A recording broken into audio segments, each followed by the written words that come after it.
In Votes for Women, players get to recreate some interesting history. It's a fun game, and I'm going to teach you how to play it in just a few minutes here today on Legendary Tactics. Votes for Women has its roots in another great game, 1960, The Making of the President. Players of that game will be able to pick this one up quickly, and everyone else will likely find this game pretty straightforward as well. Let's look at the board first. Here's a familiar map of the United States, but please note the colors that divide it into 6 regions, each with 8 states. Here we have the West in blue, the Plains in orange, the South in gray, the Midwest in pink, Atlantic and Appalachia in green, and Northeast in blue. The states are where support cubes are placed of either the suffragist side, who are pushing for women's right to vote, or the opposition. Later on, these will be exchanged for either a green check or a red X to show whether the state ratified or rejected the proposition. There are boxes at the bottom left that are used for persistent events, either cards that remain in effect for the current turn, that remain in effect for the rest of the game, or that only apply during final voting.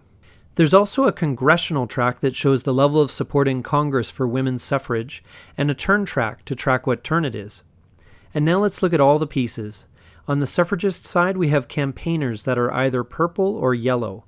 You will use up to 2 campaigners of each color during the game. The extras are there so you can customize your look.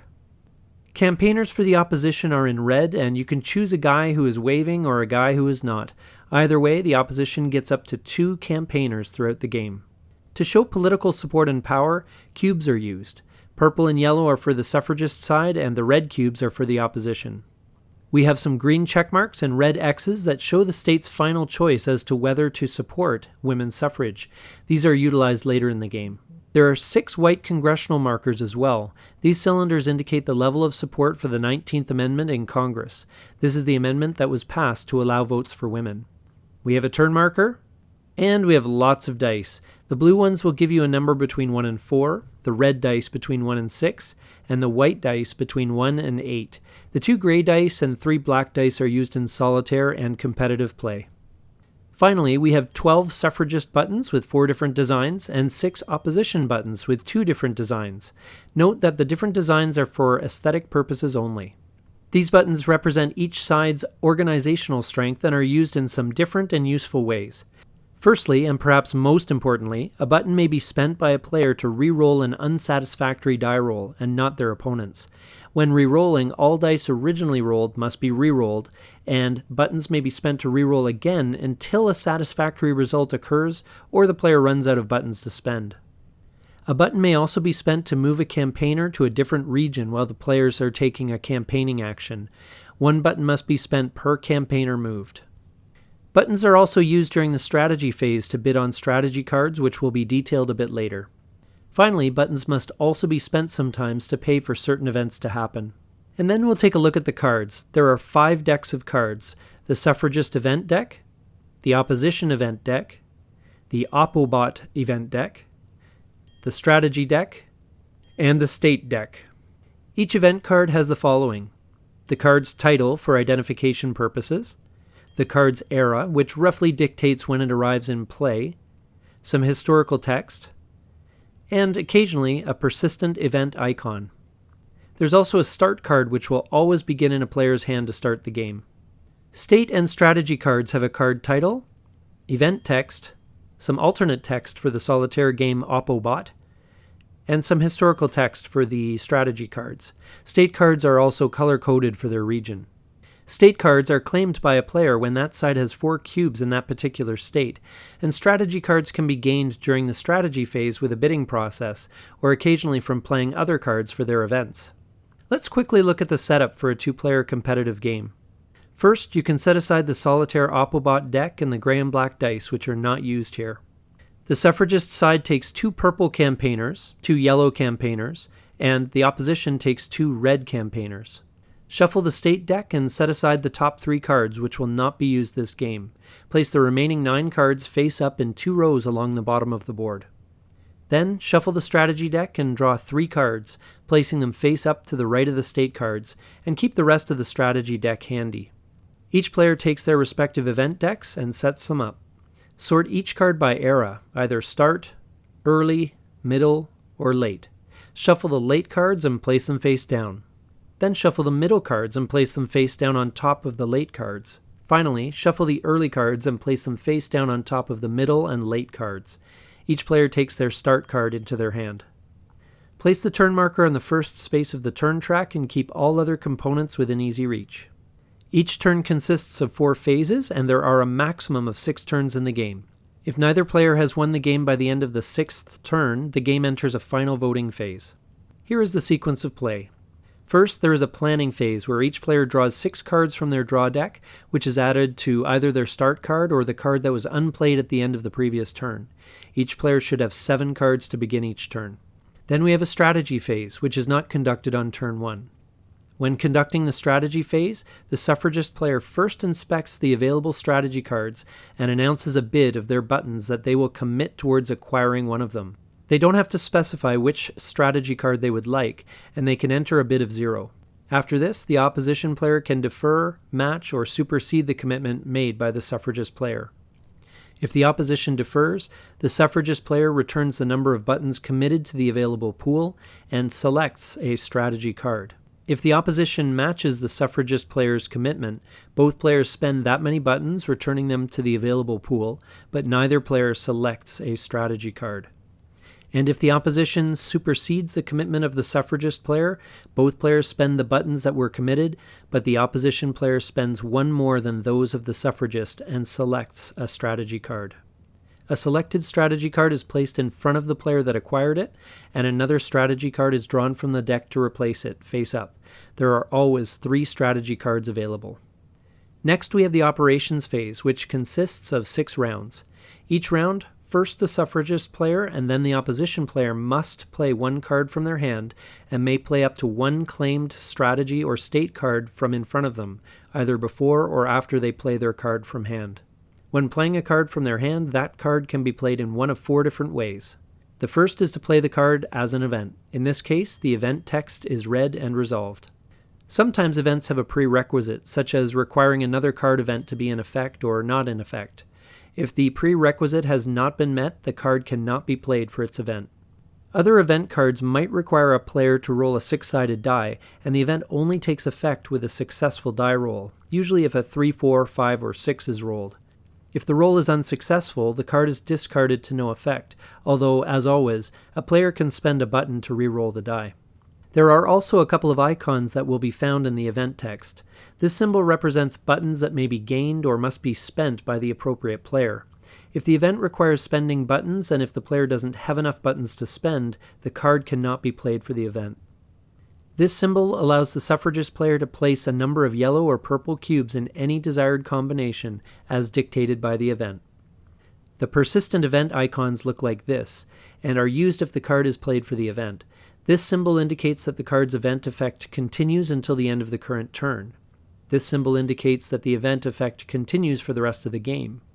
This symbol indicates that the event will only be used during final voting. Unless it is a persistent event, a played event card is placed on the discard pile after resolution. Players can also play a card for a campaigning action.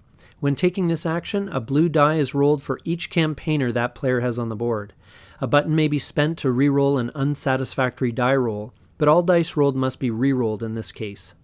Once the final die roll has been determined, each die is assigned to one of the player's campaigners on the board.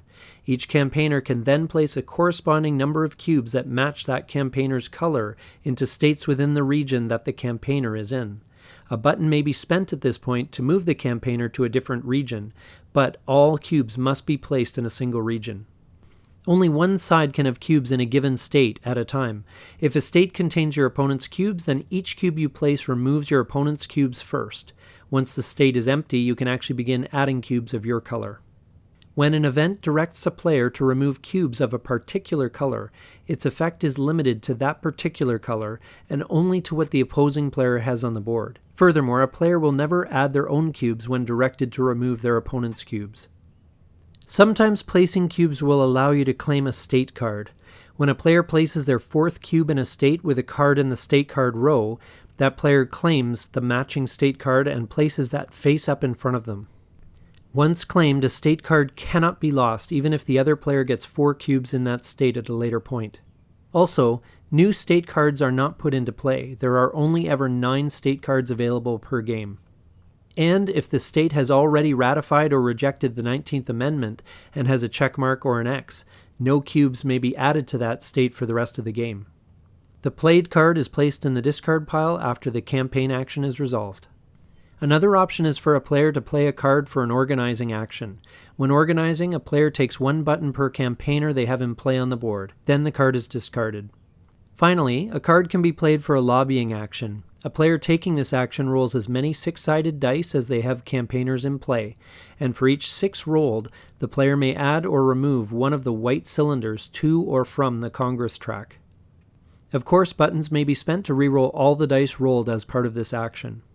As soon as the 6th cylinder is placed on the Congress track, the 19th Amendment is considered to have been passed and sent to be ratified or rejected by the individual states. When this happens, in each state where there are at least 4 suffragist cubes, remove the cubes and replace them with a check mark. These states are considered to have passed the 19th Amendment. In each state which has at least 4 opposition cubes, remove the cubes and replace them with an X. These states have rejected the 19th Amendment. As gameplay continues after this condition has been reached, each time a state has 4 or more suffragist cubes in it, immediately remove them and place the green check mark. Similarly, each time a state reaches 4 opposition cubes, immediately replace them with an X. The moment that the 36th green check mark is placed, the suffragist player wins, as the 19th Amendment has been fully ratified. The moment the 13th X has been placed, the opposition player wins, as the 19th Amendment has been rejected. After both sides have played 6 cards, ending 6 rounds of the operations phase, we have the cleanup phase. Players should have 1 card left in their hand that carries over to the next turn. On turns 1 through 5, any cards in the Cards in Effect for the Rest of the Turn box are placed on the discard pile. Advance the turn marker to the next space on the turn track, and begin the next turn with the planning phase. Just a few other things to go over before you can begin play. If a player chooses to play a claimed state or strategy card, they may do so before or after playing a card from their hand. The text on the card is read and resolved, similar to how an event is played, and after that the card is removed from the game.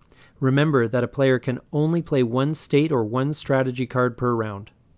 At the end of turn 6, if the Congress track doesn't have 6 cylinders on it, meaning that the 19th Amendment has not been passed and sent to the states for ratification, the opposition wins immediately. If this has been completed but neither player has won the number of states required for victory, the game goes to final voting. All cards in the Cards in Effect for the Rest of the Turn box and Cards in Effect for the Rest of the Game box are discarded. In final voting, each player takes turns, starting with the suffragist, selecting a state to vote on the 19th Amendment. Each player rolls a 6-sided die, and either player may spend a button to re-roll their die. If a player has cubes in a particular state, that player adds that number of cubes to their total die roll. Whoever is the highest total wins that state and places either a green check mark or a red X as appropriate. If the totals are the same, ties go to the opposition player, unless the suffragist player had previously played Miss Feb wins the last vote for the event. As stated earlier, the first player to get the requisite number of states ratifying or rejecting the 19th Amendment wins the game. Once again, that means the suffragist player needs 36 check marks and the opposition needs 13 X's. And that is how you play Tory Brown's new game, Votes for Women.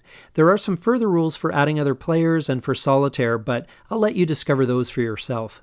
We hope you got some value out of this video and that you give this game a try. Thank you for watching. This is Legendary Tactics.